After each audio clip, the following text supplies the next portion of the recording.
Hello mayam kharamjari sigi leisi yong broken heart angangba yam phajabani sise angauba amsu leidana ko sisina angangbane masisine ko masana thaba dum hobane mayam aisu masa mati amna thagibane adagi ka aga adagi minu mayam na so ingonda ilo adugune mayam aigi mairense aina pangadra in thamba ado pala ro mapana bok sadeba ko matonse sida pang thok ta thoe aduna ai matonse chathoni mayam maton chabra aidine ko asam da lakpadagine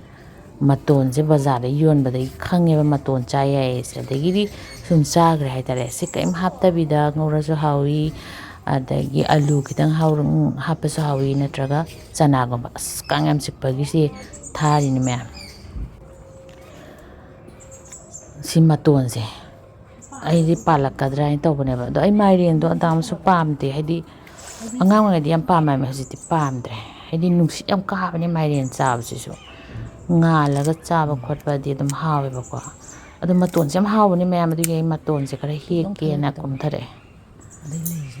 tha di nate aina taise kangam sieba aduga ai aduga ne khoi saida di yamna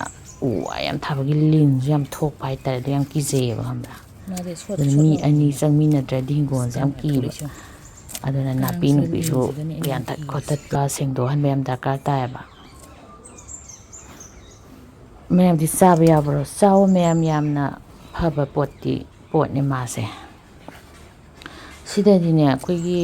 maton suma jam sai to fajradra sige he me